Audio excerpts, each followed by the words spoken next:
Here's the update. Both buses are broke down. I've got the VW up on blocks, and I gotta ride my bike into town to get some parts.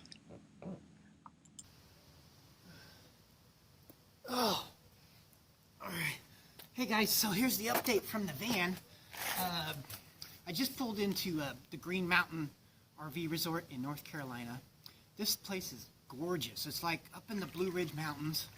It's got like a little stream back here. I'm parked right on a little creek. But when I got here, it looks like the transmission motor mount broke on me. And so I picked up, you know, the little rubber motor mounts that holds the transmission. It actually sits vertical. So when the mount broke in half, the transmission actually fell. And it was sitting on top of my shift linkage. So I couldn't like shift from first and second, or because it was actually fell and dropped and was sitting on my shift tube, my shift rod. So it looks like in order to put it in, I'm going to actually have to, you actually have to basically pull the engine and pull the transmission in one piece. Move the engine and transmission back about 2 inches. Put the mount in, and then push the engine and transmission back in. So it looks like I'm pulling the engine here. So that's going to take about a day. That's what's so great about this van. I mean, the motor mount was only like, I got pricing from like $5 to $20. So you know, when something breaks, it's usually pretty inexpensive. So that's why I like this van. If it breaks, it's cheap. Let me show you what broke on my motorhome while I was here.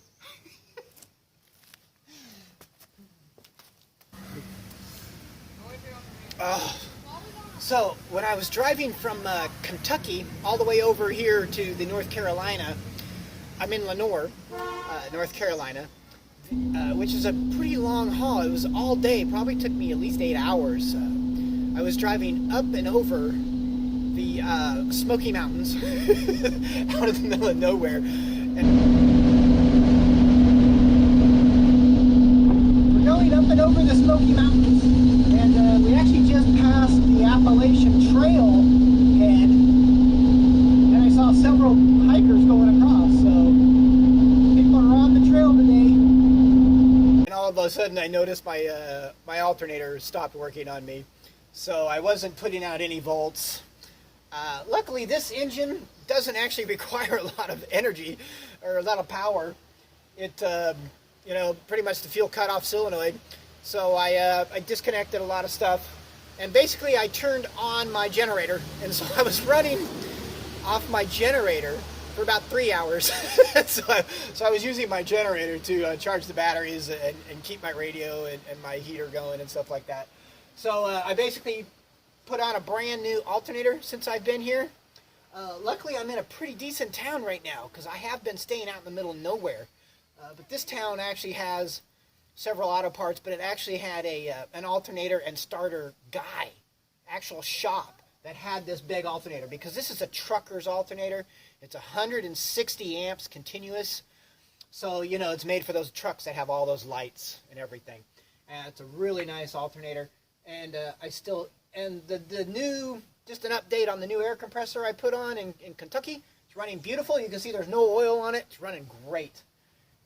While I was here, I also took since I'm in a town, I also took the opportunity to fix my overflow bucket. This is my radiator overflow bucket. It just had a tiny leak up here at the top. So if I filled it all the way up to the top, it kind of leaked down about 2 inches and then stayed there. It wasn't a big deal. It wasn't causing any issues. But I said, well, you know, I'll just pull the overflow tank, take it to a radiator guy, and have him solder it for 25 bucks.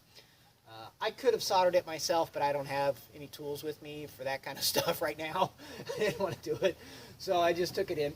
25 bucks, great deal. They're really nice here in North Carolina for getting stuff done.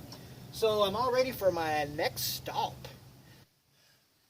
Oh, I forgot to mention, for those of you who are keeping track of how much it costs to travel in a 62 bus and a old city bus conversion, let's see, so the VW motor mount, the transmission mount, and cost me about $20 plus shipping, and then I ordered all the cables and extra parts.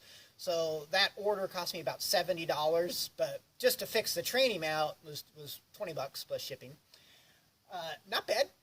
And then, so obviously cheap to fix a VW. Parts are real cheap.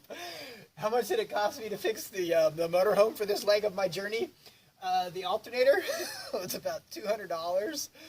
And then my belts, I put brand new belts on because the belts were about 16 years old and they were cracked. And the belts, they run two belts here, $35 a piece. So that was another $70 there. So that's $275 about. And then, you know, to fix my water tank, another $25. So that was $300. And then I picked up some oil and a filter and stuff because I was going to change the oil, which I haven't done yet, but I bought it just to buy, you know, 5 gallons worth of oil. That was another $150 there. So this basically so far this was about $300 repair here. So that's how much it cost me for that move. $375 to move from Kentucky to here. Plus gas.